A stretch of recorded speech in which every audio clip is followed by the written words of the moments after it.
Emperor, we come for you. We come for you.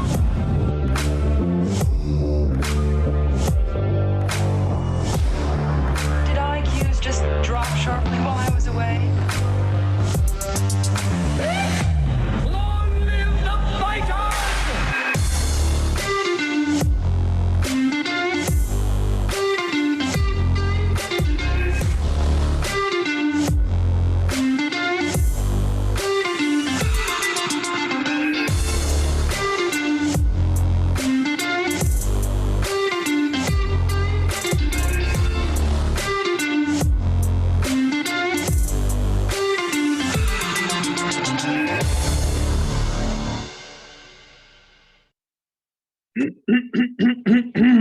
I love that music so much. I And dig we're it. back. Heck yeah. We are back for another fun-filled episode of the Fusion Underground. And here at the Fusion Underground, well, we try to do some stuff. And are you sharing? Who is that? I had to throw Lucy off there for a minute. That's my grandfather when he was That's a your young grandfather? I Yeah. was like, is that Ted Cruz? man. No, that's my grandpa. Yeah. Well, here at the Fusion Underground, this is episode 66 now. Episode 66. 66 times. 66 of the Fusion Underground. And here at the Fusion Underground, what we try to do is we try to make sense of the world by having principled discussions about such topics as entertainment, current events, politics, and culture. Our mission is to educate people to become critical thinkers so they can live more empowered and happier lives. As always, I'm your host, Manuel Ramirez, and I'm joined in the virtual studio by the one, the only, the magnificent, the cleanly one, Jason Moret. How are you doing, brother? I'm good, brother. I'm good. Are you sure? I'm good. Hey, no Positive? time to be bad. Positive? No. You know, I've been getting some interesting comments since we've been doing this series of books here for Shanti Feldhahn, and we're going to finish out the second book that we've been talking about, For Men Only, written by Shanti Feldhahn and her husband. She, the poor guy. I don't even know his name. What's his name? Steve? Jeff. Jeff. Fafa. So we know her name, but we don't really know his name. He's just the husband. He's Jeff.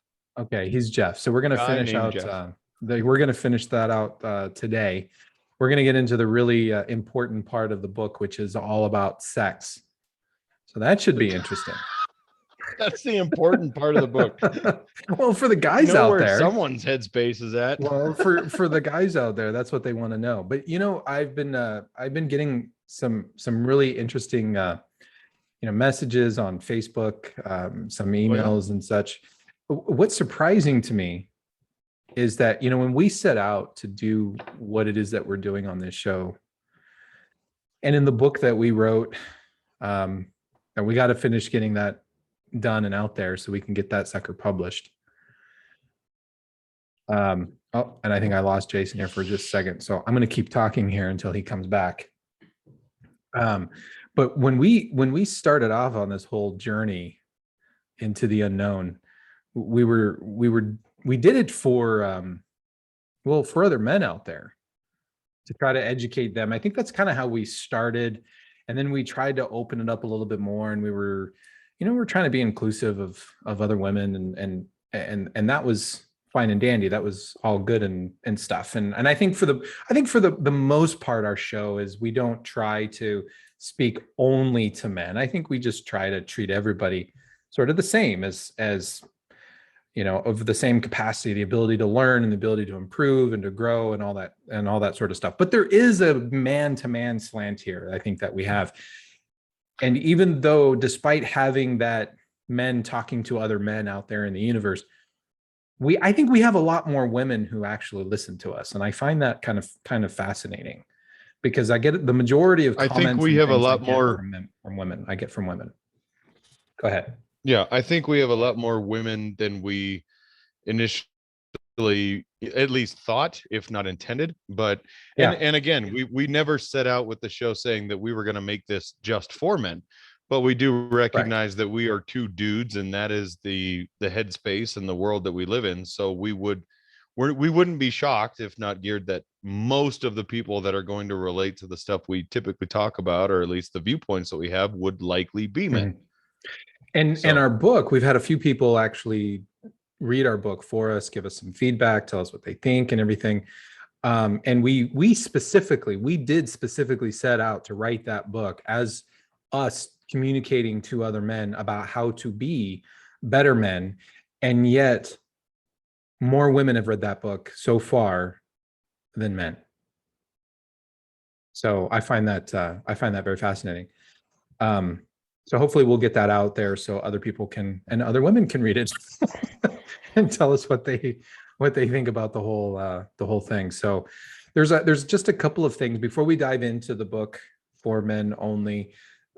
There's a couple of things that I wanted to mention briefly because I think it deserves to be said. So as of today, the United States is completely out of Afghanistan. So the rhetoric online, I think, has been quite unfortunate. What really bothered me about the news is there are hundreds, if not a few thousand. It's unknown. We have no idea how many, but there are at least several hundred Americans who were abandoned in Afghanistan. And what's even more sickening to me. So a couple of things. Our president, our commander in chief, actually stated just a few days ago that he would not abandon any Americans there, and actually said that even if it took longer than the August 31st timeframe, that our forces would stay to ensure that all the Americans would be out of country. And he lied to those Americans. So that was the first part that really disappointed me, made me angry. The other part had to deal with the fact that, well, we told people not to go. We told Americans not to go to the airport in Kabul. We told them to stay away. And then the final planes left today. And what is the rhetoric? There are so many people saying, well, the Americans that we left behind, they didn't want to leave because they should have gotten their ass to the airport. Like, well, we told them not to. And besides, there were Taliban between them and the airport. They couldn't get through. Now there were reports coming out that there were families that had passports and everything that got all the way up to the airport, and our own soldiers turned them away and would not let them come onto the airport so they could be evacuated. So this whole rhetoric that we only left Americans that did not want to leave, are there some? Perhaps. But there are plenty of Americans who did want to get out of country, and now we've left them there. We've abandoned them there to the fate of ISIS and the Taliban. And to me, that's egregious. That is shameful. It's disgraceful. And it absolutely breaks my heart for my countrymen who remained there. What also breaks my heart is the fact that we left dozens of about, I think it was about 50 service dogs. And I know people might say, well, they're just dogs. But they're going to be destroyed. They're going to be, unless somebody's able to get them out. So that this whole thing has just been absolutely disgraceful. And I'm very saddened by it. We didn't end a war. We were defeated. We were defeated by the Taliban. And that's there's no other way that anybody can spin it. And the number of Americans out there who are twisting themselves into pretzels to defend this administration and to carry forth the argument that, well, the Americans that we left behind, they didn't want to come anyway. They just wanted to be left there. So screw them. The number of people in this country that are willing to make excuses for just to be able to win a political argument rather than do what is morally and ethically right for their fellow countrymen. I just find that absolutely disgusting. Do you have any thoughts on this? I'm disgusted by everything, all of it, every damn bit of it. And there's no excuse for a single friggin' piece of it. We have We have left a terrorist group in charge that is now stronger than they have ever been throughout history, because we have armed them to the teeth with some of the most sophisticated weaponry and warfare capabilities that they've never known. They have never known. And now they are absolutely empowered to spread their ideology and terror wherever they want. That's just one. I mean, I'm pissed about the fact that we left people there, that we didn't have an exit strategy. And I'm sorry, anybody who wants to try and hold this shit over Trump's head, you know what? To hell with you. You don't know your ass from a hole in the ground. Yes, did Trump barter an exit plan with the Taliban? Absolutely. There were 15, I believe, different contingencies and requirements on them in order for us to abide by our deadline to get out. None of them have been met. None of them, which means absolutely you do not get to stand up there in Gladstone and say that you were being held to somebody else, Trump's deal.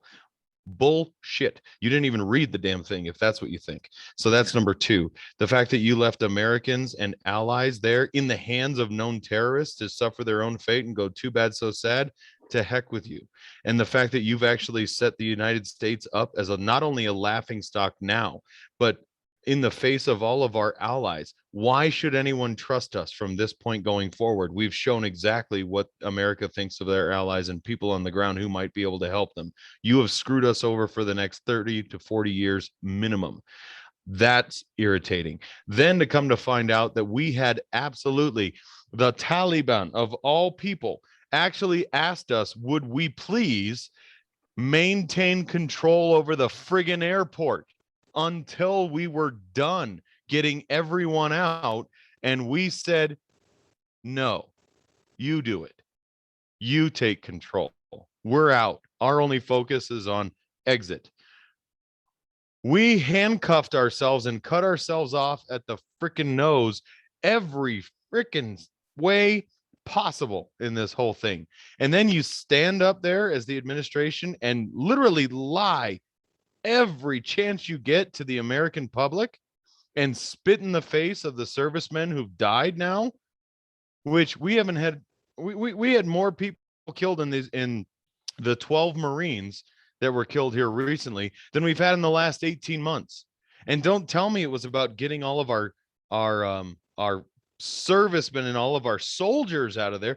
We have 2,500 non-combatants. This is not about getting out of an endless war that we're never going to win, a never-ending war. Bull crap. We have more non-combatant servicemen stationed in Germany right now since World War II, and always have, than we did in Afghanistan.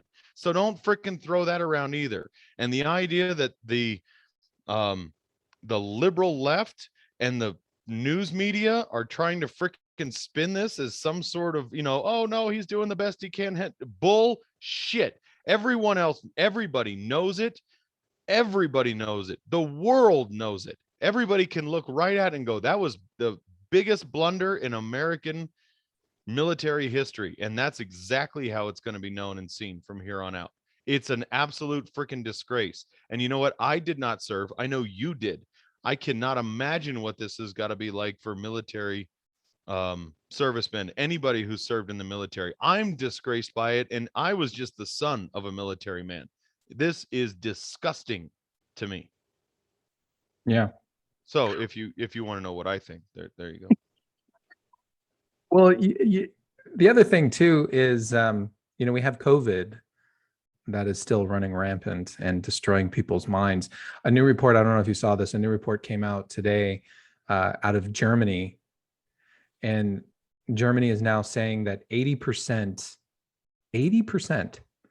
of the reported COVID deaths in Germany were not related to COVID. No so shit. Take all of the whole number. Let's say there were 100 people in Germany who died. 80 of them did not die of COVID, even though they were originally reported of having died of COVID. Yep. So that's how much our governments have been at least in Germany, they've been over-reporting it. We know we've talked about how those numbers have been inflated here in the United States. I can only imagine how inflated they are here. Everything that happened in regard to COVID last year, Yeah, it's just happening again. It's being done the exact same way. Hell, all of our mitigation strategies, we're doing exactly all the same dumb shit that didn't work last year. We're doing it again. right. And now they're saying that you have to get a booster 5 months or less after getting your COVID shot vaccine. So Yeah, that's because 80% of the Calculus. people in the hospital with COVID right now are fully vaccinated. Right.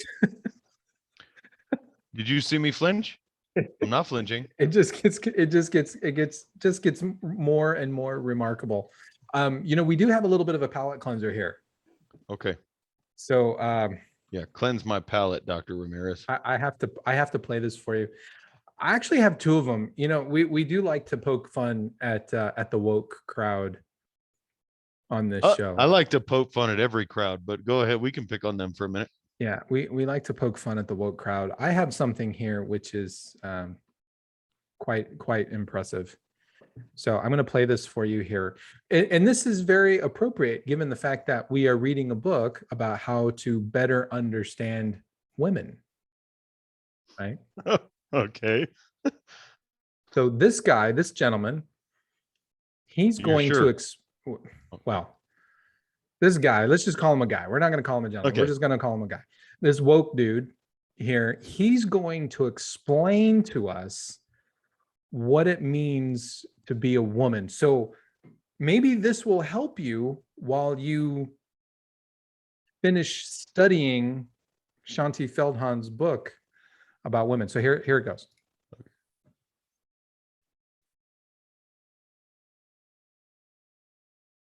Got to share your screen and your sound. Did I not share my sound? You didn't share anything. I'm just looking at your. Oh. See, we need it. Where's our Snurdly when we need him? Oh, there you go. Now there we go. There we go. Okay, all right. So let's check this guy out again. I'll play it. So here we go. Here we go. The phrase biological woman is completely meaningless because being a woman is a social state, not a biological one. Womanhood is socially constructed, and as such, it's not based on biology, it's based on societal recognition. It would be like saying I'm biologically an American citizen.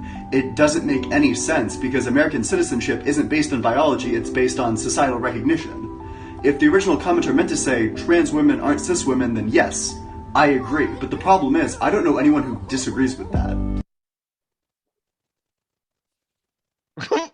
So women is the concept of a woman is socially constructed and is not based in biology. Does that mean we're all just banging dudes? No. Unless someone identifies as being a female? According to this guy? Yeah. Essentially, yeah. That means so we're all gay. Your sex, your biological sex doesn't matter. There's really not such a thing. Right. It's just either a dude with a penis or a dude with a vagina. Now, why is it that women are socially constructed, but men are not socially constructed?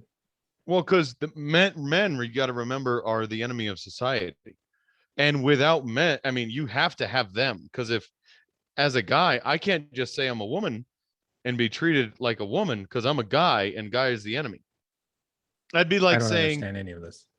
If I self-identify as a black woman, so now I can't be racist. Well, no, that's racist for you to even say because you're a white guy.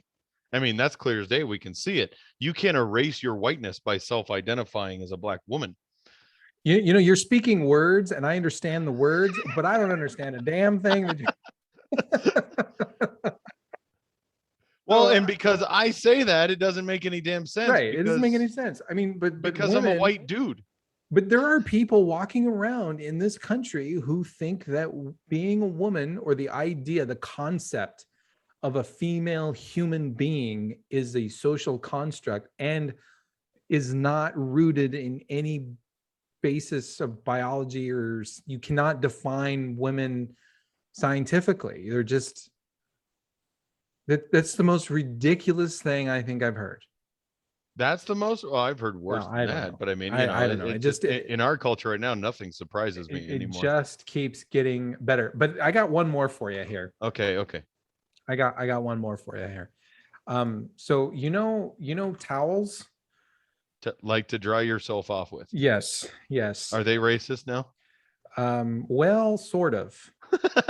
Okay. Sort of. So we'll play this one for you.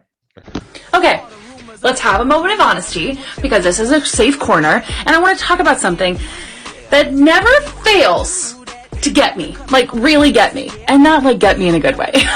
And the thing I'm talking about are freaking towels. So I've been on a journey to like redo my spaces that I live in, and that includes my bathroom. Who knew that finding a towel that was plus size friendly in a mainstream store would be like shopping for a needle in a haystack? So I've tried on towels, like literally tried towels on in stores, and I've yet to find one that fits my body.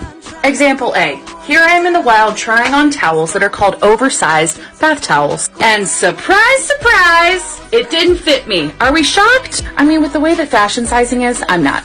But it always gets to me, because I'm human. And did I cry in Target? Yeah. But here's the thing.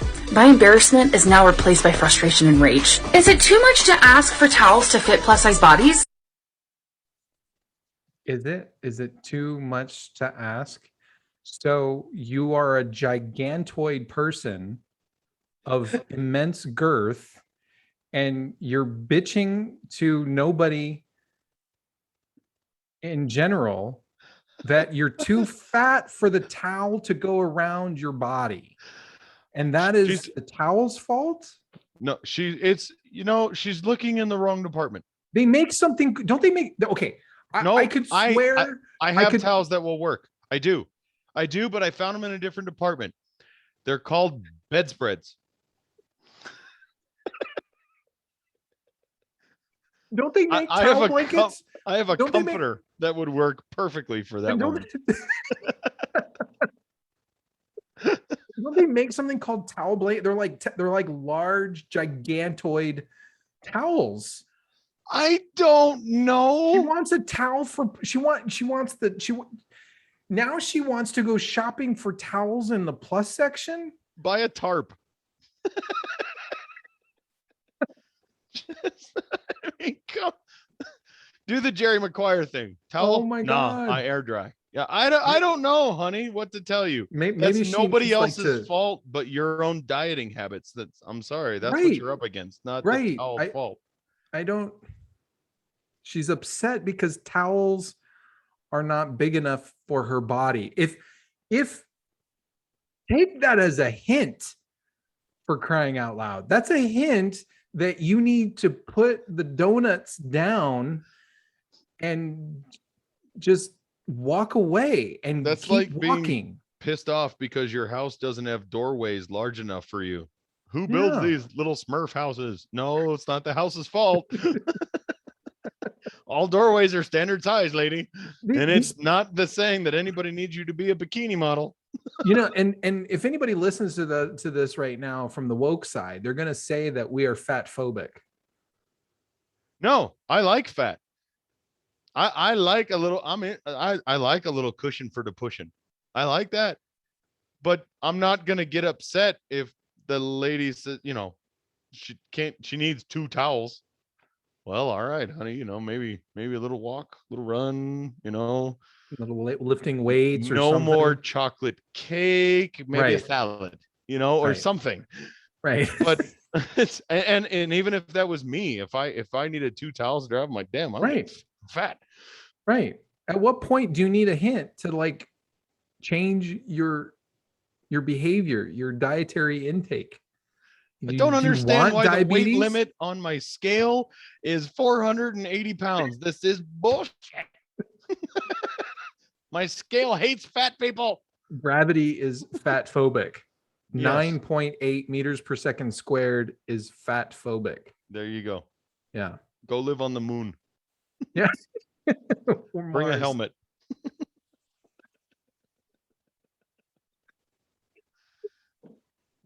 I don't have anything against fat people, but come on, this is ridiculous. This is like No. somebody bitching because they have to buy two seats on a plane.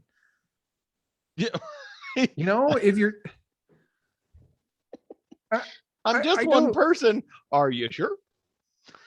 you know, I mean, shit. If my pants start feeling a little snug, it's a sign that I got to change my behaviors because Or get larger pants. Don't but do she can't buy neither, larger and- towels apparently.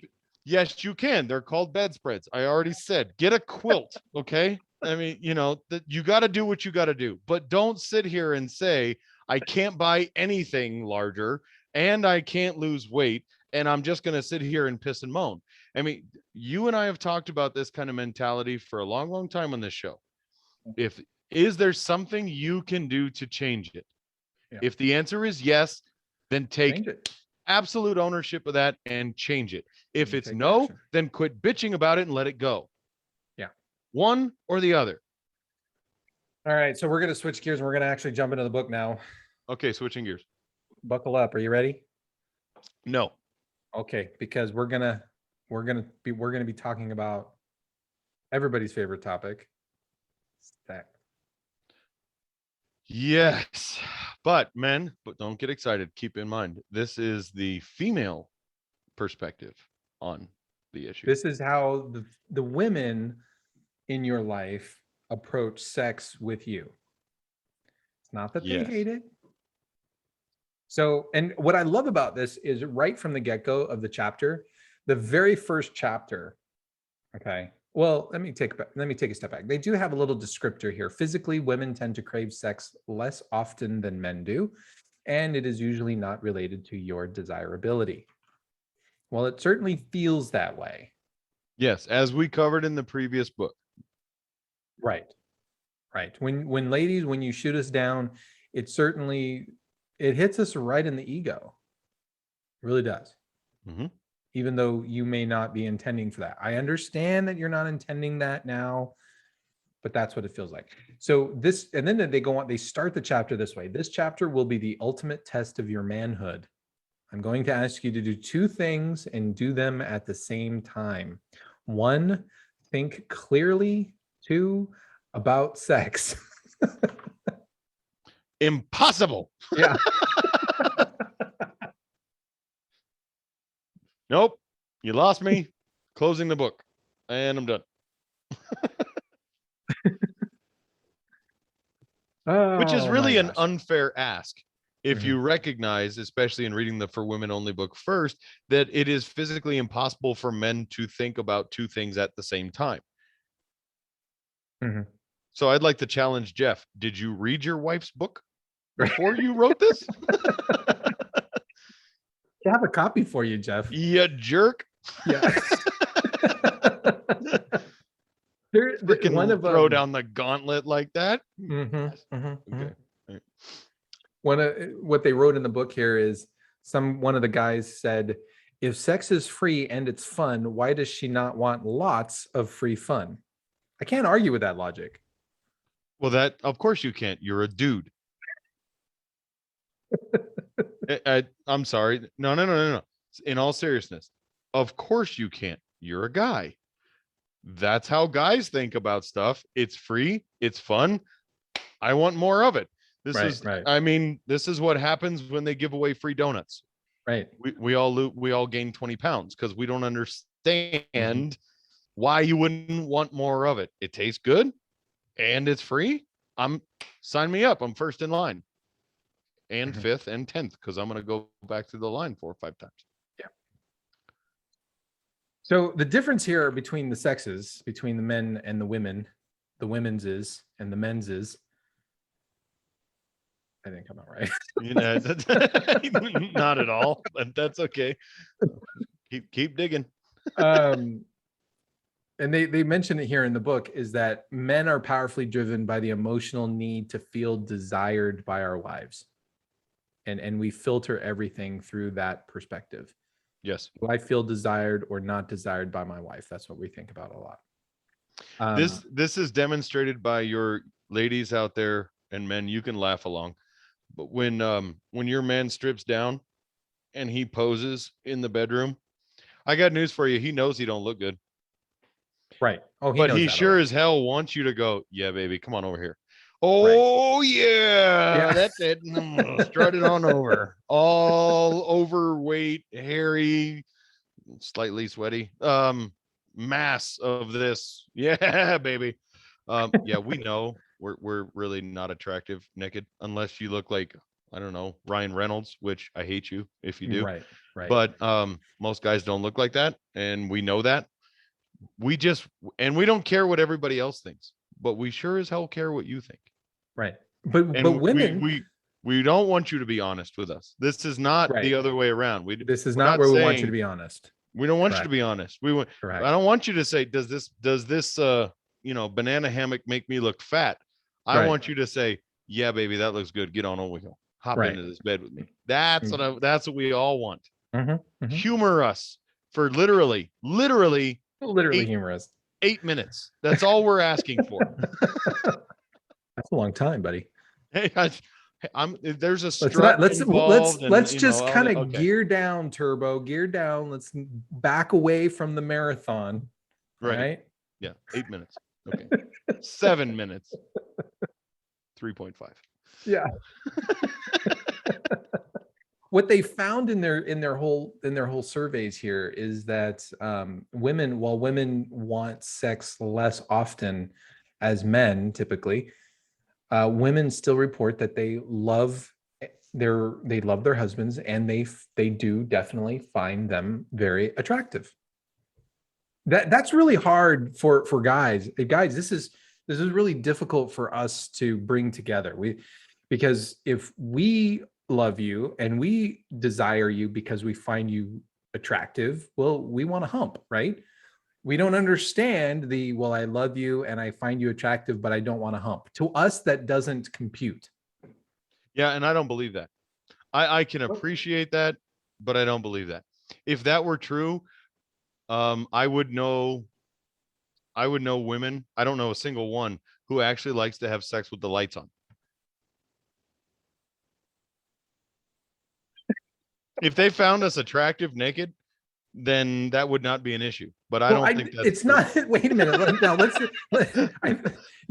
don't get too hasty here. It's not that they said they found them attractive naked. It's just that they find them attractive. So with clothes on, so they find that their husbands are still handsome.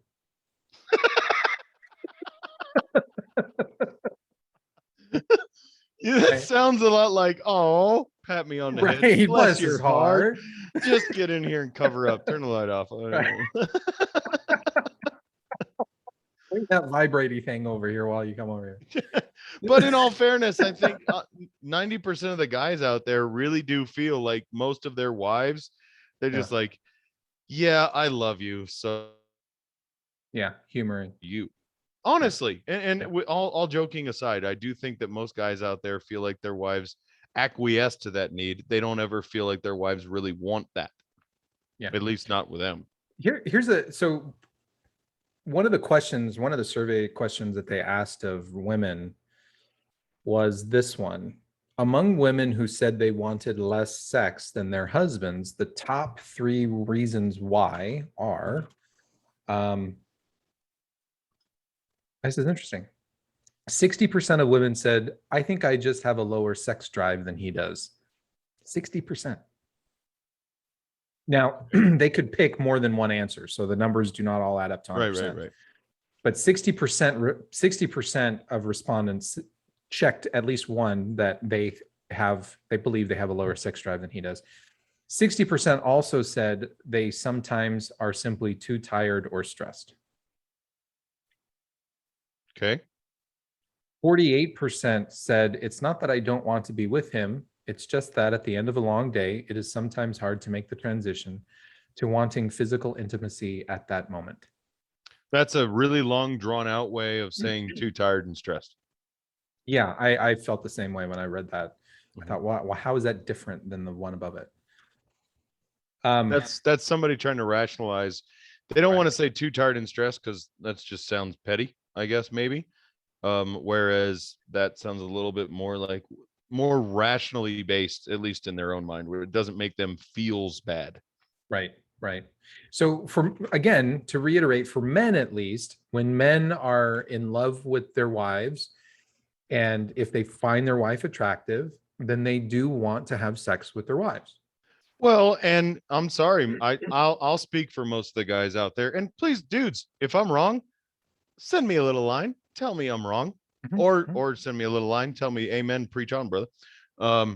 When guys are tired and stressed, we want to have sex. Yeah, I want to yeah, feel better. Right, right. And you know what? I'm freaking tired. Everything at work's going wrong. Sucks. Life sucks. Everything sucks. Fuck, it all sucks. Yeah. Well, you want to have sex? Hell yes, I do. Absolutely. I need that right now. Yeah. Yeah. So here are some truths. Okay. Truths. Truths. These are things that basically Shanti Feldon and Jeff. Jeff, that they found are truisms for women in terms of their sex life. So truth one is she has a lower sex drive than you, and she'd change that fact if she could. So the whole having less sex drive is a thing. And So, I do believe that. I think that for men, we see this in all sorts of other animals, males of species. Well, we just have this natural innate tendency. We just want to spread our seed all over the place, right? It doesn't matter if they're monkeys or snails or birds, elk, deer. We're always in competition to be able to spread the seed and perpetuate the species. And I think that lies naturally within guys. So the fact that if men have a higher sex drive than a female, that doesn't really surprise me all that much. no, that doesn't surprise me. What I find intriguing about that statement is the part where it says that she would change that if she could. I'm curious as to why. Why is change that? it? Well, no. I want to understand from the female perspective. Is that I want to change it, but I can't because A, B, C, D, E, or I feel bad about not wanting sex more often, but I can't. I don't understand. I don't understand the second part of that statement. It seems like there's almost a conscious desire, that there's almost a conscious effort that if you want to be able to change it, so why don't you work to change that? Now, maybe they're just talking from a craving perspective.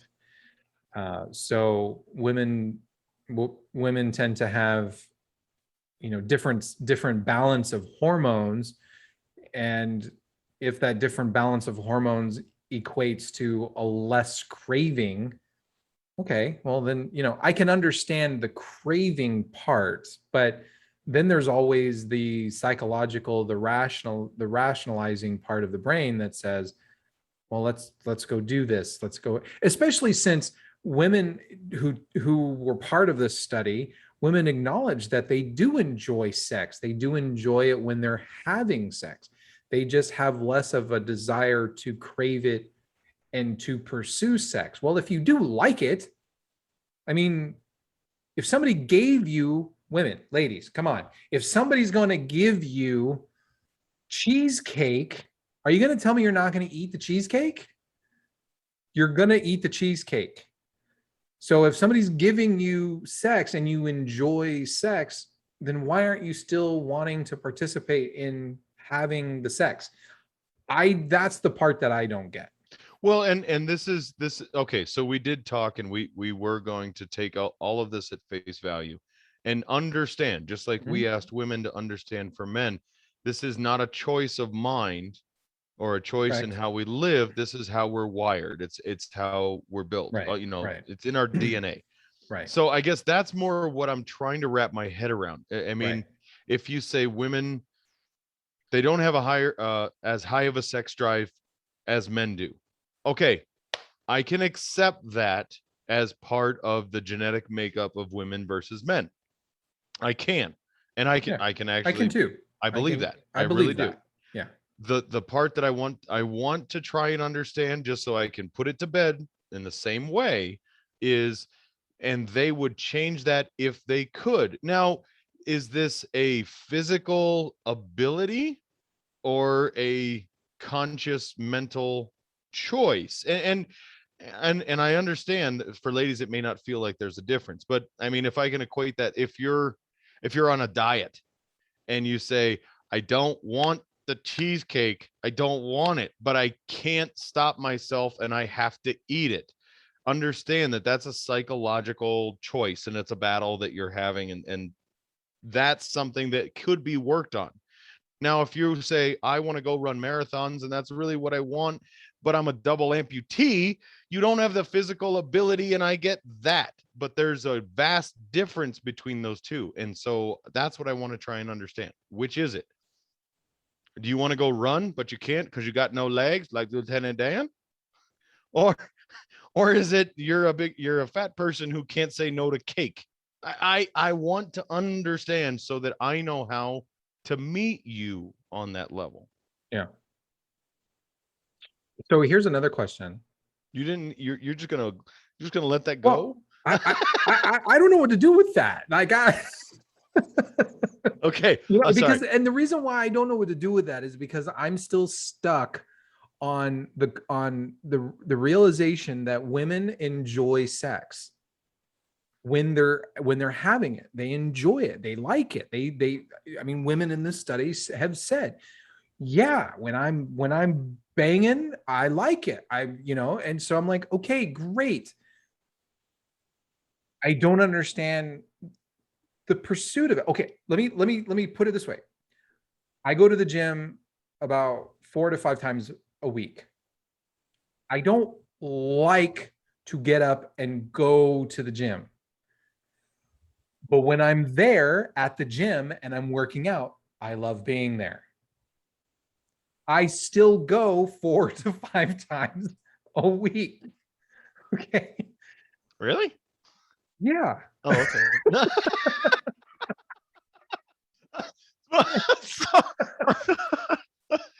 Yes, I didn't mean it like that.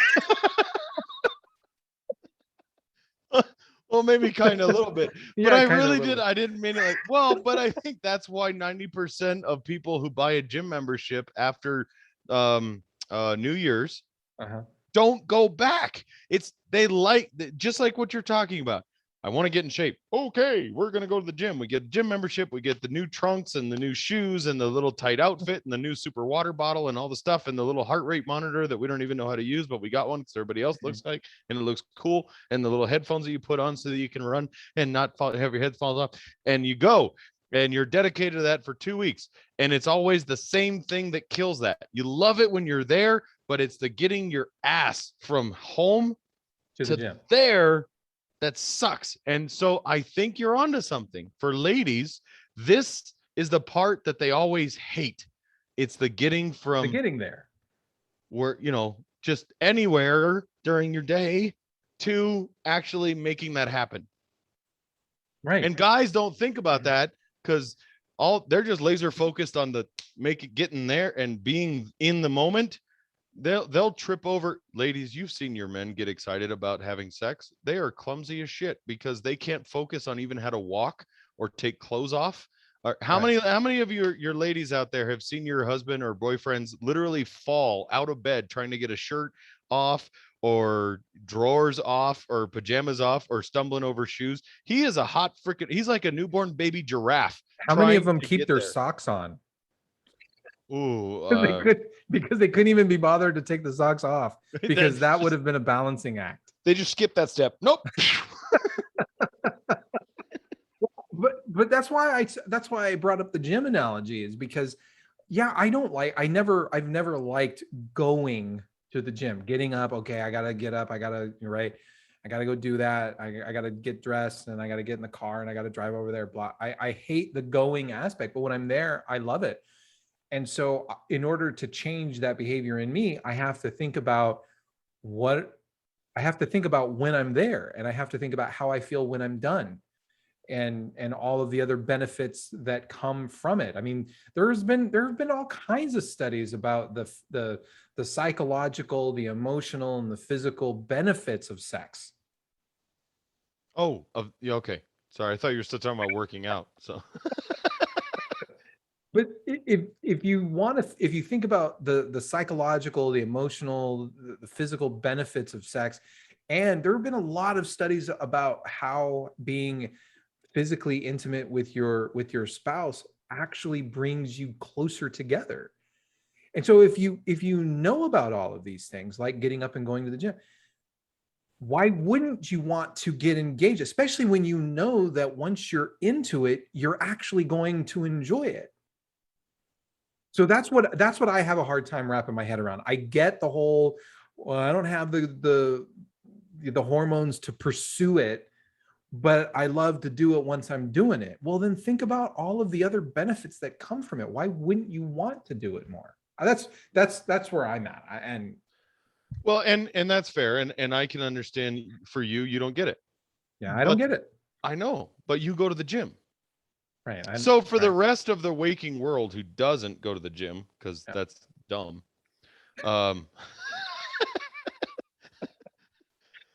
I understand that for women, the actual getting to that place is not the most appealing part.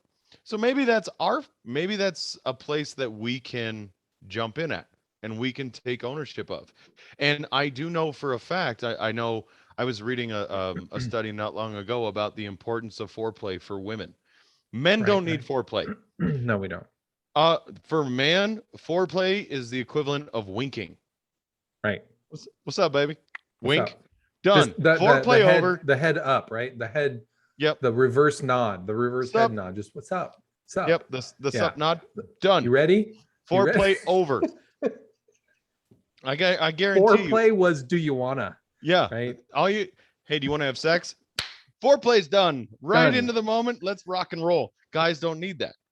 For women, it is absolutely imperative. So right, dudes out there, recognize if you want to actually get to the moment, you've got to start warming the engine a while. It's kind of like a diesel engine. Might take a while to get it rolling, but man, that'll take you all the way to Disneyland if you want to go. It's like when it's like when you ran out of gas before you ever had those the fuel injected carburetors. You had to prime it. You had to prime it a little bit, pump the gas a little bit, right? But not too much because you didn't want to flood it. No. You got to just feather it a little bit, let it run, let it idle. Okay, now let the baby purr. Let her purr. Let her get comfortable. Let her warm up. Cold out. It's cold out. She gotta. Yeah, we don't want to push her beyond her limits right yet. You want to throw a rod. Take her down speedway. You gotta let this baby just warm up before you open the gas and let the throttle roll. So you just let that happen. And guys actually enjoy that, because trust me, she's going to return that favor for you. Right. Tenfold. You might as well. You might set up a tent. So, right. Heck yeah. Right. Yeah. Make that part of the experience, because for her it is. For us, it's not. I mean, guys are more like bottle rockets. You light a fuse, we go up in the air, we make a noise, poof, pretty, ooh, and then we're done. That's it. So for the women who said they wanted less sex than their husbands in the questionnaires. Yeah. Listen to this. This was the next question they were asked to answer. And the question was, if you could magically change your sex drive and or some of the reasons you don't want sex as much as your husband does, would you? Choose one answer. 82% of women said yes, they would change. Well, duh. So why don't you? That's again, I get stuck there. If 82% of women want to change, well then why don't Dr. you? Ramirez, I know. if you had the ability to change your feelings of insecurity during your normal day, would you? We're not talking about my insecurities. No. We're going to do this for a second. Would you? Come on. Yes. Okay, yes, you would. Yes. But you can't, because that's ingrained in your DNA. Again, we agreed we were going to take this at value, for face value, for what it is. And if our argument was, when we were reading the For Women Only book, was that we were going to accept that and say, this is how men are created, that sense of insecurity that we deal with every day, it's ingrained in our DNA, it's part of who we are. Point of If order. women Finish your thought. women, I believe, are trying to say that that is ingrained in them as well, and it's part of who they are. For us to say, well, that's stupid, just change that, would just the same be saying, well, that's stupid, just men, you change who you are, you don't need to be respected to feel love, that's stupid, just get over that. You're dealing with the insecurity and inadequacies, that's stupid, just get over that. You don't need to be feeling like the provider, that's stupid, get over that. We can't ask them, or we wouldn't want them to ask us that. I don't think that's fair here. No, Go ahead. and I'm gonna challenge that. And the reason Go why I'm ahead. gonna challenge that is for this reason. So while yes, I do have various insecurities, I've also taken to meditation and philosophy in order to overcome those things and to acknowledge those things. And so one of the things that I did in reading this book, in these two books, is I learned a lot about my own self. And in learning about my own self, I also began to realize, yes, these are things that exist within me. These are ways, look at how the book actually explained my own behaviors, and it gave me the vocabulary to be able to explain it. And the books also presented me a different way of talking, not just talking about it, but behaving in general. Okay. And so then those areas that I've noticed, now by reading these books, I can say, you know what? I want to work on this particular area, and I want to become better for my spouse, my significant other in this area. So I'm going to be cognizant of it, and I'm going to be thinking about it. And so I'm willing to strive to be able to change. And so my challenge going forward is for ladies. Ladies, if you say that, yes, you have a lower libido than your husband's, and yes, you would like to change that, this book gives you the language to understand why. And therefore, if you can understand why, and you know why it's important for your husband to have an engaging and fulfilling sex life, then why wouldn't you do the work to better yourself, your relationship, and your spouse in the process, and be able to pursue it, even if you're doing it from a rational perspective, even if the emotional, hormonal side of you isn't engaged in the game, you could engage your intellect and be able to move forward. Because I believe that women are able to engage intellectually, not just emotionally.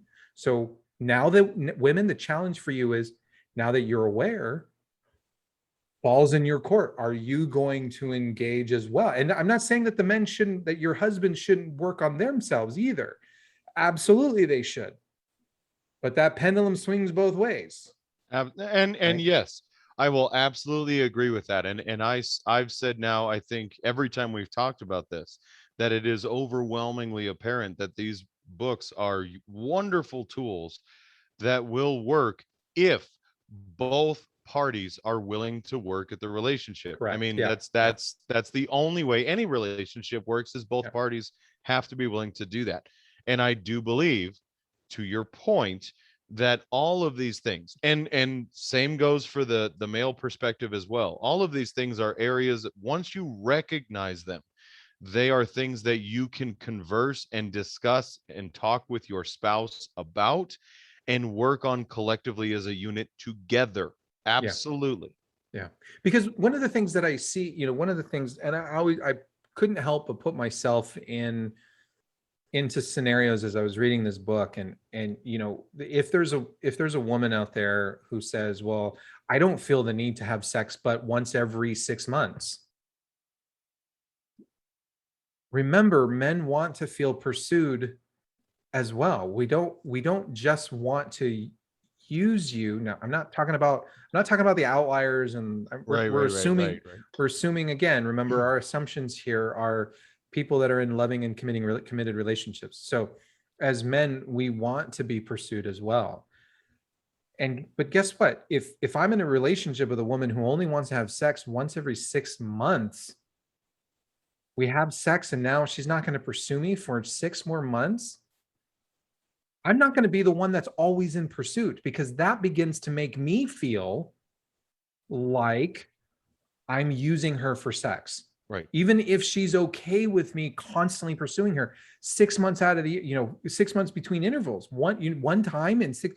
So twice a year, you're going to actually pursue me. And the rest of the time, I'm going to have to be pursuing you to get laid.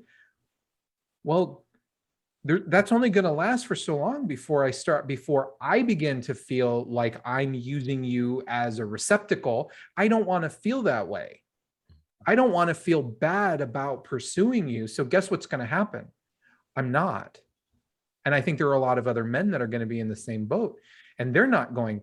And then you sit there as a couple and you wonder why, well, we only had sex one time last year. I was there.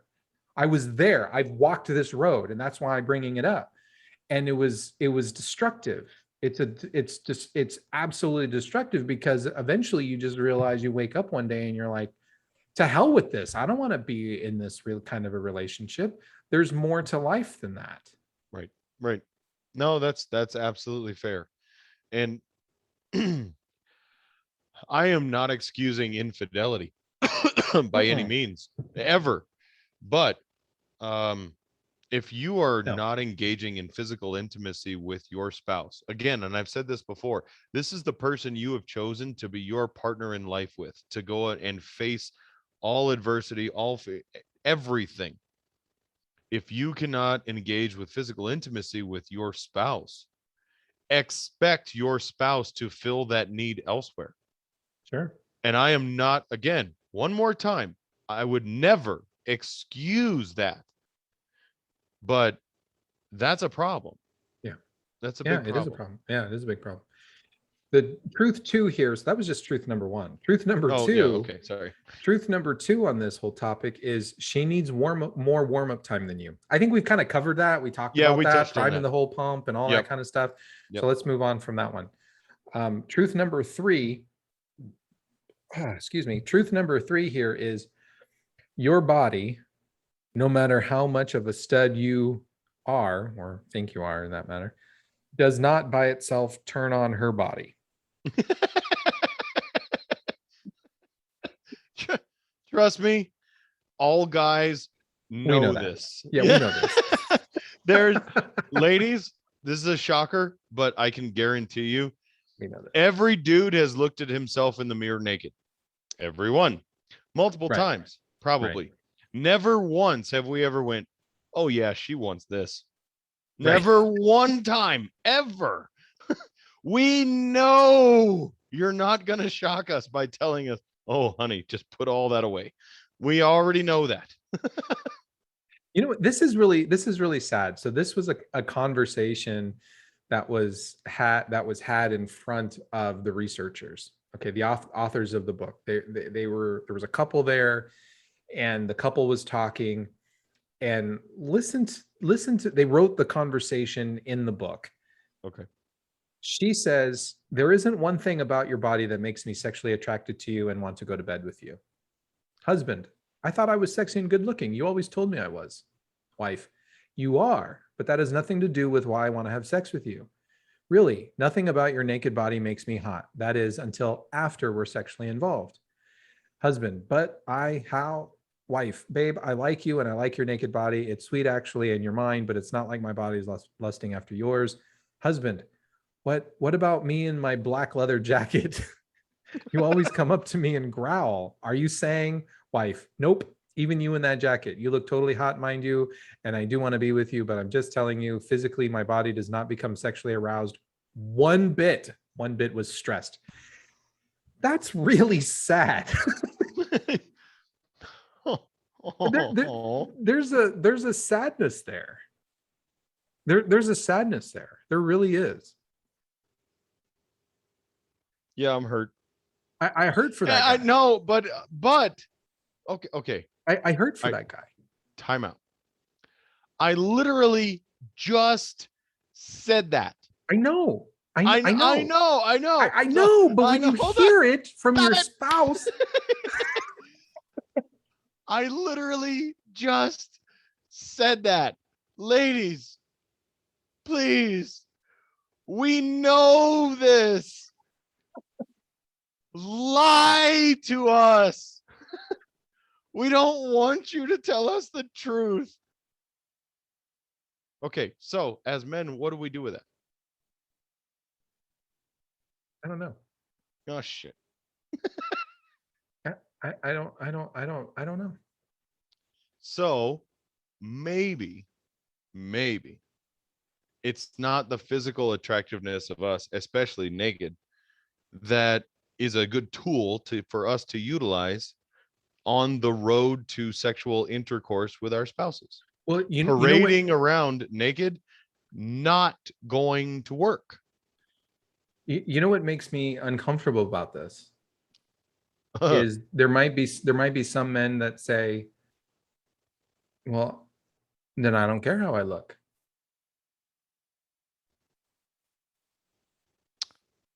Okay. If you're with somebody and she tells you, I don't give a shit what you look like, it doesn't do anything for me. So then I can just have more wings and more chocolate cake, and I can cancel my gym membership, and I can just get all fat because it doesn't matter, right? I think there could be men that misconstrue that and say, well, then shit, I'm not gonna.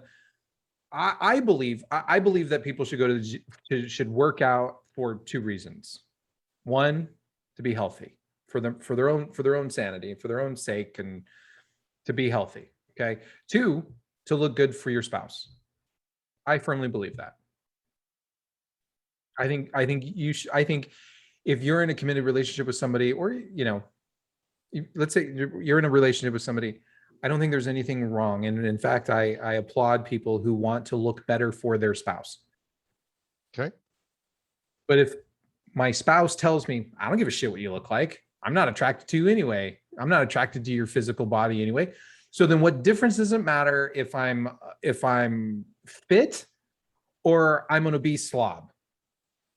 So what I that do, I'm not saying I would think that, but some men might think that No, and not I- want to do anything to look better I for their spouse. understand that. So let me kind of turn that back, because I think I can help satiate that concern.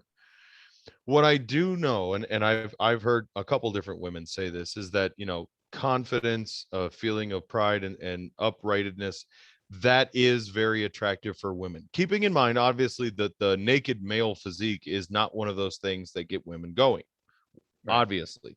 Right. But how men hold themselves up, the confidence, that the ego, or the machismo, if you will, that men have, and that when men feel sexy in their own right, that is sexy to women. Much like it is the other way around. When women feel attractive and sexy and they take care of themselves, it's a big turn on for guys. I believe that is reciprocal.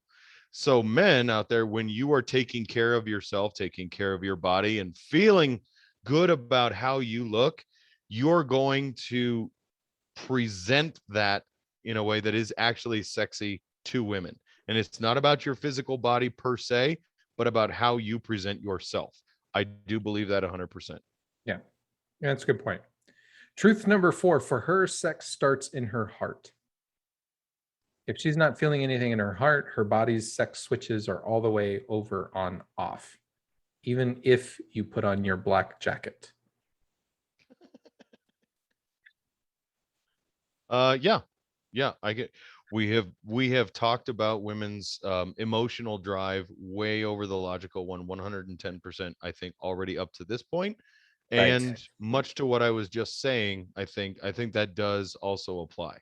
And it goes back to the women's need to feel loved, right? Yes, If yes. they feel loved, then they're going to be more apt to have sex with you. Right. And again, it's same with that one, wanting to be desired, wanting to be pursued. And it's not about pursuing her because she's the one who just happens to be there, whom you're going to have sex with. It's about pursuing your spouse for who she is. That's what that's about. Yeah. The truth number 5 here is she wants pleasure as much as you do, but if it's not happening, she may be reluctant. One woman, here's what she wrote to Shanti here. Men think women aren't as interested in sex as they are, but some men need to know that their wives are just not experiencing sexual satisfaction. Although they might be enjoying the process, they may not be finishing it. This is a difficult subject, and many women don't want to talk about it because they don't want to depress their husband or make him feel inadequate. So they protect his feelings at the expense of their own. But if a woman isn't crossing the finish line, running the race just isn't going to be as important to her, which only makes it easier to find excuses to sit it out. Again, that's really sad. That is very sad, because I think ladies, you need to be able to learn how to talk to your husbands about this. And guys, this is one of those reasons why I think porn can be so destructive to relationships, because men go and they watch porn and they think that because the woman on the porn video is moaning and looks like she's getting off, they think all those buttons are the same types of buttons I got to press on my wife. And then you try to press them on your wife and she's looking at you like, what the hell are you doing to me? Mm-hmm. Stop it. Right. But then if your wife isn't going to say anything, then you're getting the wrong idea from porn. Right. And you have dudes, you might be in the situation where you have no idea what you're doing is actually a turnoff. And ladies, you're not doing him a service because you're not telling him what you like. You both gotta, at least, dudes, just acknowledge that you might be doing something wrong and talk to your wife and say, what do you guide me? Tell me what you want me to do for you. What's going to be pleasurable for you? And ladies, tell him what you want. It seems like there's a lot of sex happening and people aren't happy. And if you just talk to one another for 5 seconds, again, this is what I get paid to do, is I get paid to get people to talk to one another. Mm-hmm. So difficult. People don't want to talk to one another. And if men and women just talk to one another about sex, well, you might have better sex. Well, guarantee it. And yeah, saying that's one thing, but I will tell you, every damn marriage counselor out there will admit that is probably the one subject that couples, even happy couples, refuse to discuss just by omission. Right. They just don't do it. Because it's weird, it's awkward. Yeah. Don't want to hurt feelings and all of that kind of stuff. And ladies, you naturally assume that we know, or what's even worse, after X amount of years, you should know. Nope. No, right. We don't. I'll put this, and this goes both ways. Have you told your spouse what you like? Right. Have you told your spouse what you don't like? Laid them all out. If the answer to that is no, which I guarantee it is, then how the hell are they supposed to know? Yeah. And this is why you have usually one person trying a whole bunch of different stuff and you giving them a disgusted, kind of weirded out look like, what the hell are you doing? I'm trying something. Give me something, because I got nothing. I'm just faking it till I make it here. So it's really, really, it's really difficult. And I know it's difficult to talk about, but honestly, if you don't talk about it, it'll never get talked about. It'll never get understood. And both of you will end up going to bed unhappy. And there's a fun way to do about this, to have these kind of conversations. And the fun way is to go out to dinner and get a bottle of wine or whatever booze you want to drink it up, and prepare a list of questions. We could prepare a list of questions, but prepare a list of questions to ask your spouse. No, I'm serious. And ask your spouse what is a fantasy you've always had? And it can be as innocuous as that. What is a fantasy you've always had? Or what is it that really turns you on? What are things that turns you off? And just talk about it in a very non-confrontational way, where we're just asking each other the same question. You might actually learn something about your spouse in a conversation like that, when you're just asking sort of these almost interview type questions, like, hey, what would you do in this situation? What would you do if I burst in the room dressed as Superman? well, I don't want to do that, right? I mean,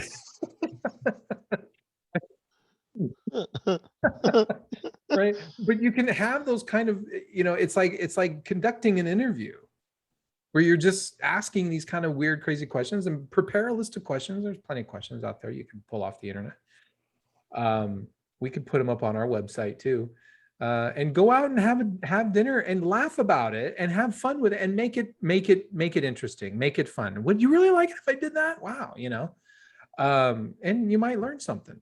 Yeah. Hey, honey, I you think know you and that thing Tabitha you should try that. always do? You know that Yeah. thing you always do? Yeah. Yeah. I hate that. What? That's Yeah. like my go-to move, man. But wouldn't it be so? Even if that came up in the conversation, It would be incredibly eye-opening. if you're having that in a situation where you've got food and you're all fat and happy, and maybe you've had a couple of beers and you're already laughing about other things, and and it's brought up in a very casual, kind of more of a, I don't want to say fun, but a relaxed environment, you'll probably be better. You would be better receptive to that kind of feedback and realize, oh God. And guess what? If she's going to ask you and she tells you, hey, you know what? I don't really like it when you do that. Dudes, I guarantee you there's going to be something that she does that you don't like either. And you're going to be like, well, since we're on the topic, I don't like it when you use your teeth, or I don't know, something like that. Whoa. Okay, TMI. Thank you. Yeah. So there you go. Now, everybody out there, you come up with your own things. You make your own questions. Go do your own thing. And no, we are not making questions for everybody. Thank you, Dr. Ramirez. Obviously, that reminds me. I did. I had a list. That We had a reminds you? listener. Yes, we had a listener because I put something on the website. I don't think you've noticed. I put something on the website because we had a listener that said, "Hey, you're always referencing these different books. It would be really great to have a listing of different books that you guys have read so that we can check them out." So I put together a list. I'm going to keep adding to it, but there's quite a bit of books out there so far. Are you doing a books you've read and a books Jason read? Well, I'm using the inclusive we, Oh, but I really know that it's just the no. individual I. Let it lie. Let it lie. That's fine. It's a yeah. We're an incorporated we. That's cool. Makes me feel better that way. Right. See? Books we've read. Yeah. But I think the Cumulative. big takeaway from this chapter is guys, you got to find a way to open up and talk to your wife and ask her stuff. I think you have to be willing to overcome the awkwardness. And if anything that I've learned about this book is women love to talk about stuff. They love it. So just ask her. Have a conversation with her, and you might be surprised what you learn. Do you like it when I bang your legs together? And isn't that hot? And you go, no. When she says, no, I don't like it when you bang my legs together. Well, then stop banging her legs together. Dude. That was a reference to Joe Rogan. I know it was a very obtuse reference to Joe Rogan. Uh-huh. Okay. Yeah. Nope. Didn't get it.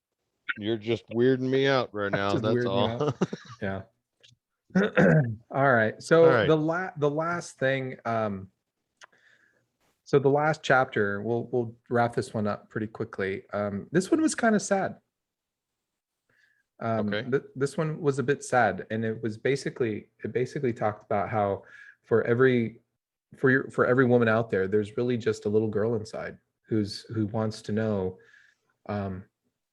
do you think I'm pretty? Do you think I'm beautiful? Mm-hmm. Right? This It's reminded me very much of a scene. Do you ever see that movie 9 Months? Or what? No, not 9 Months. I'm sorry.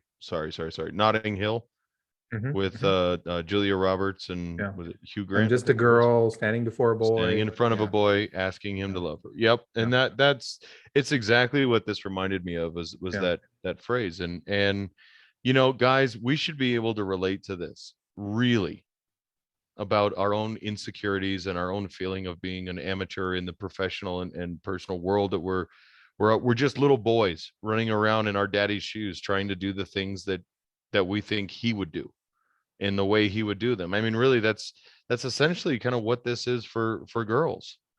They're still just little girls who want someone to love them and want to feel loved by you. They I mean, that, they mention in the book how little girls, they twirl in front of their dad, in front of their daddy, and and the little girl spins and she says, "Daddy, look at me. Do you think I'm pretty? Daddy, do you look at me?" Well, now that little girl is grown up and she's your wife, and you as the husband have just simply replaced that daddy figure, and not daddy figure, that's the lack of better, but she's now essentially the same small little girl, no longer spinning in front of her daddy wanting to look, but now you've replaced that, and now she wants you to look at her, and do you think that she's pretty, and are you looking at her? And that was very profound to me. That was very profound. yeah. And when I heard that, it was like all of the things that women do that I think are crazy, that I think are insane, that I go, I don't understand why you think that at all. Once I realized that deep down they're just this little girl who's just asking, do you still love me? Do you still choose me? Do you think I'm pretty? It all sort of kind of fell into place and made sense. Yeah. No, I thought this was genius in its placement in these revelations and in this book. I really do think that that was intentional, because it really does bring all of these other things back into a centralized idea. This really did come to fruition in that spot. The thing that makes this really sad, and I couldn't help but think about this as I was reading this book, we live in a society where there are a lot of people who claim to be postmoderns. They grasp on to feminist ideology, this postmodern feminist ideology, and within that ideology, men should not be masculine, women should not be feminine, men should not hold doors for women because holding a door open is somehow misogynist. There's all these concepts that float around. And I think when I was reading this, I couldn't help but think about some of those postmodern feminists. And it breaks my heart to think that there are probably thousands of postmodern feminists out there who think who want to believe that they're so strong and they don't need this kind of validation. We all need validation. I mean, men, we're looking for that validation. We're looking for validation, just slightly different. Right. But we're still looking for validation from our wives. We want our wives to be our rock, our safe place, the place where we can truly be vulnerable. And for women, they want that validation from their husbands that they're still pretty and they're still wanted and they're still desired, and you only have eyes for them. And I couldn't help but think about these postmodern feminists out there who are basically telling young girls, you don't need all of this, and how we're raising a generation. There's a generation of young women who think that they don't, and they're going to have all kinds of psychological and emotional problems because they're still that little girl. Right. They are that little girl. They're looking for some basic, very simple attention, and yet they refuse to allow anybody to give them that, just so that they can hold on to their ideology with both hands. Yeah. And I couldn't help but think, how much psychological damage are these young women inflicting upon themselves? Yes. And they're going to have decades of just being screwed up because they just won't be who they are naturally. Right. You read something, I don't know, remember if it was last week or the week before, but a lady got so overwhelmingly upset and offended about an interview question on, when have you ever been encouraged by somebody else to accomplish something you didn't think you could do? Right. And she got so worked up and offended about how this is a slight against women, and that they can't encourage themselves, that they need somebody else, particularly a man. And to most of us who hear this, we're like, what the hell is wrong with someone like that? Right. Well, by doing this kind of damage to especially women, and I'm not picking on women, but I'm saying it's incredibly damaging to women. This is obviously part of the female psyche. is that they do have that sense of needing to be reassured of who they are, that they're beautiful, that they're valued, that they're important. That's obviously part of that. Instead of trying to reject that with power, accept that and grow with it. I mean, that doesn't have to be a handicap. And yet that's exactly what some, and I'm picking on, I know the feminist movement here right now for a minute, but recognize you're actually handicapping yourself by trying to cut off your nose to spite your face. This is actually a part of who you are. Accept that and grow with it. By trying to reject it, you're setting yourself up for, I mean, a mental gymnastics that are going to be damaging to you. Yeah. Yeah. It's really sad. And you know, for any guys listening, what this really boils down to is when you when you choose not to reinforce how much you love your wife, when you choose not to put her needs above your own, or make them important, if you choose to look at porn, you're hurting her. You're saying that you don't have eyes for your wife, that you have eyes for these porn stars and for what's happening in these porn videos, right? You're giving them your attention as opposed to your wife. You're literally hurting her feelings. And why would you want to hurt the feelings of your wife intentionally? Because I think maybe there are some men where you will say, well, I didn't know. Okay, well, now you do. And so if you read these books or you listen at least to our podcast, now you do know that you're hurting her. And to continue to do that now means you're doing it intentionally. So maybe you had a past. I don't know what you've been doing up until this point. And you know, we were all in that boat. I was in this boat. I was like reading this and I was like, holy crap, I didn't understand. I didn't know about all this stuff either. This was news to me, right? But now we know. And so now we can strive to be better men by taking different behaviors and different actions. Yep.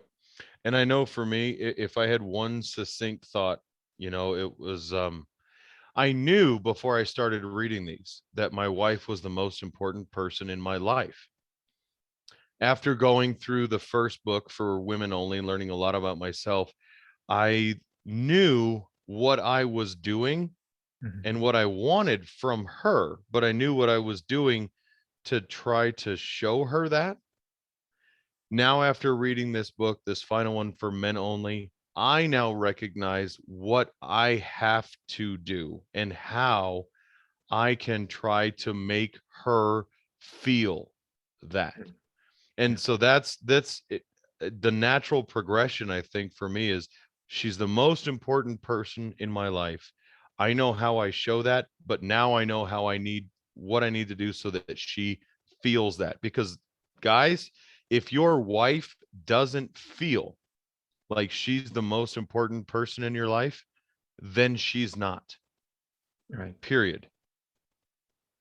At the end of everything, they did ask, and they did this with the guys in the first book. They asked them what the one thing they wanted their wives to know, and the resounding response from men was how much they love their wives.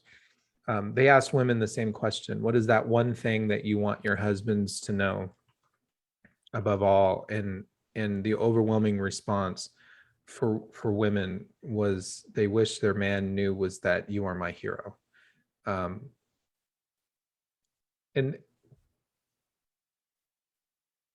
I know that's that, hearing that, it's just like, oh, Jesus Christ, if that doesn't hit you right in the feels.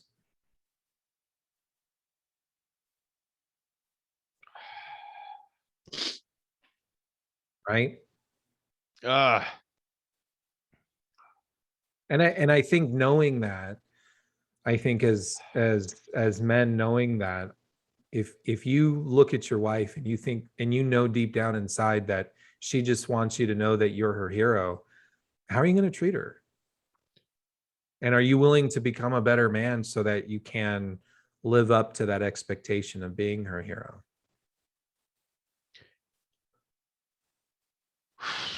I You got nothing. I'm I know. That was pretty I can tell you if whoo, okay. If my wife came up to me and told me that, I would lose it. I'd break down crying. I just hearing that now, I'm an emotional mess. Um Ladies, that's all we want. We want to be your hero. You are our princess. We want to be your knight in shining armor. That's what we want. Not for the title, but because you deserve it. You deserve a hero. And we want to be that. We do. And to know that if we actually fulfill that for you, there's nothing that we can't accomplish. There's nothing we can't tackle. Yeah. I mean, and it's last thing to kind of pull this all together, we were talking before we started recording here, and there are a lot of things here that, whether it's things that men do, there are going to be women that will read this or listen to what we've talked about, and they're like, I just don't understand. And there are going to be things that women do, and guys are going to look at it and go, but I just don't understand. I mean, we were there. We were talking about that earlier. Yeah. To this recording tonight alone, right? I don't get it. I don't understand it. There's something that I think people need to keep in mind. You might go, you know what? I don't understand why my wife does these things. I get it now. I've been illuminated to it now, either by listening to us two fools on the internet talk about it, or I've read the book, right? And so now I'm at least aware, but I still don't understand, and vice versa. Same with the ladies out there. If you're in that boat, I would challenge you to do one thing, and that is, don't worry about understanding it. Just don't struggle to understand it, because in trying to understand it, you're going to miss it entirely. You're going to miss opportunities. You're going to miss experiences, because you're going to be so focused. And when you don't understand it, all you're going to do is you're going to become frustrated, which is going to keep you from understanding it. The best thing that you can do in the situation is, you don't understand it, but just accept it for what it is and just go with it. Because if you can do that, if you can just accept it and say, okay, I'll try this out, and I understand she's feeling that way, or I understand he thinks that way, but let me just see what happens. Let me just accept it. Over time, what will happen is you'll start to understand. So for anybody who's approaching this, if you have no idea, don't worry so much about trying to understand it. As they said in Big Trouble in Little China, you were not put on this earth to get it, Mr. Burton. Yeah. You don't have to understand it. You just have to do. And I think if you do that, if you follow that, you eventually will get it, and it'll make more sense. Yeah. And you used a good analogy in doing that when in learning chemistry. Anybody out there who struggled with math or any of those other subjects in school, after a while, you start doing fractions long enough, you start to understand how they work, and then all of a sudden the light bulb comes on. Oh, I get it now. Right. And I've started trying to do some of that same practice without such a eloquently placed analogy. Thank you for that, Dr. Ramirez, this evening.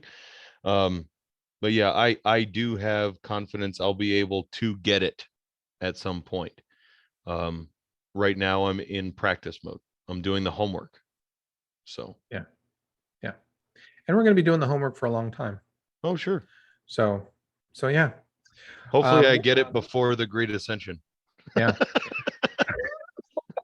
So this brings us to the end of this whole series where we talked about these books. I've had a lot of fun talking about them.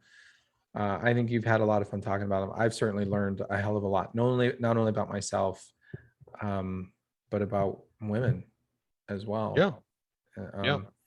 So I challenge anybody, don't just take our word for it. Go read these books. I think you'll really enjoy them. They do have some other books. Shanti Feldhahn has written a few other books, like just for relationships or different things. I haven't read those. Maybe at some point I will. But this has been a lot of fun. You can find all of our stuff on fusionunderground.net. We post all of our podcasts out there. We post our YouTube videos. You can get all of our podcasts where you find podcasts. So just do a search, bring up whatever application you have on your cell phone and type in Fusion Underground. We'll pop up. So you can find us on Facebook at facebook.com/AZ Fusion Underground. Go down to Anchor, Breaker, Spotify, Google Podcasts, Radio Public, and Stitcher. You'll find us there. And on YouTube, I mentioned that before. So do you have any last final thoughts? No, this has been an interesting, I guess, divergence from our normal canter, if you will. But now we got to figure out a topic for next week. No, you got to figure out a topic for next. No, I'm just kidding. No, I think this has been really.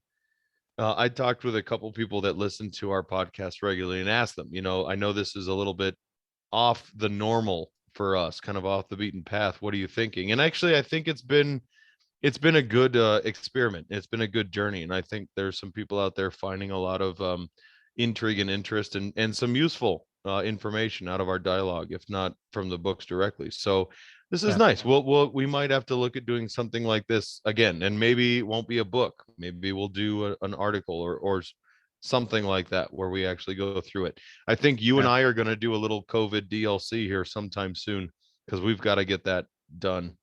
And that little back and forth, I think that'd be a little bit of humor that we need to. So Center. It says center thyself. Talking about the COVID stuff. Maintain your calm, John Spartan. Oh, it's gonna get interesting. It's gonna get interesting. So yes, we'll definitely have to do that. All right. Anything to take the attention off the border or Afghanistan. Yeah, sure. Of course. All righty, sir.